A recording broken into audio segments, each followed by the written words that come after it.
Private AI, Short Stories, Sycamore Grove, The Collector. The sign read, Sycamore Grove, the lettering warped and faded like a forgotten dream. A chill, deeper than the autumn air, settled on Ilara as she stepped past the crumbling stone pillars marking the town's entrance.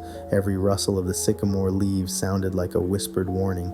She'd come looking for her brother Daniel, last seen heading towards this place. He'd been chasing a local legend, the story of a tree that held time itself. Sycamore Grove wasn't on any map. Its houses stood in unnerving silence, windows like vacant eyes staring out at the street. A thick fog clung to the ground, swirling around the massive sycamore tree that dominated the town square. Its branches, heavy with leaves of every shade of green, brown, and yellow, reached out like skeletal fingers. Ilara approached the tree cautiously. Its trunk was wider than any she'd ever seen, the bark etched with strange symbols that seemed to shift and change as she looked at them. A discarded journal lay at its base, the cover marked with Daniel's name. With trembling hands, Ilara opened the journal. Daniel's frantic scrawl filled the pages, detailing the legend of the sycamore. Each leaf represented a moment in time. Plucking a leaf would transport a person to that moment, but the consequence was being trapped there, severed from their own timeline. He described the townsfolk, their vacant stares and strange synchronized movements. He wrote of the collector, a shadowy figure who guarded the tree, ensuring no one escaped their borrowed moments. A rustling above drew Ilara's gaze. A single, vibrant green leaf spiraled down, landing at her feet. It was a shade of spring, stark against the autumnal hues of the other leaves. Ilara recognized it.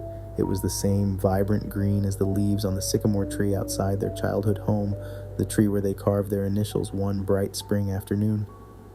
A wave of longing washed over her, a yearning for simpler times. Unthinkingly, her fingers closed around the leaf. The world around her dissolved into a swirling vortex of colors and sensations. The world snapped back into focus.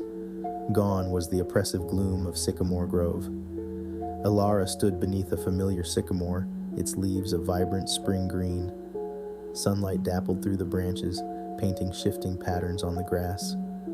For a moment, a wave of relief washed over her. She was home, but the feeling was fleeting. A subtle wrongness gnawed at the edges of her awareness. The air, though warm, carried a strange stillness. The sounds of birdsong felt mechanical, repetitive, and the silence of the house behind her was too profound, too absolute. She called out for her parents, her voice echoing strangely in the unnatural quiet. No answer.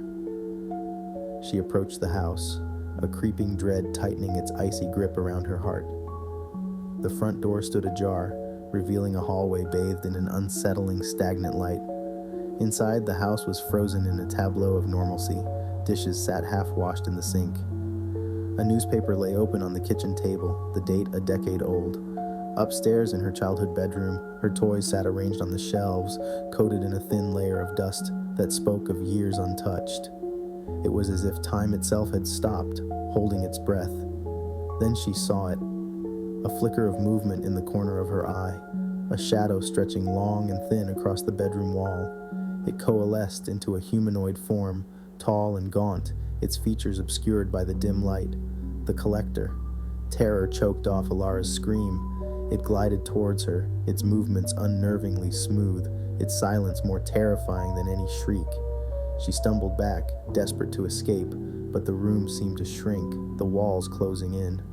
The collector raised a hand, long and skeletal, its touch promising not pain, but oblivion, the utter erasure of her being from the fabric of time. Trapped in a memory, forgotten by the world, Ilara understood the true horror of Sycamore Grove. It wasn't a place where people went missing, it was where they ceased to exist. That concludes the first episode. Thank you for listening to Private AI Short Stories. Episode 2 coming soon.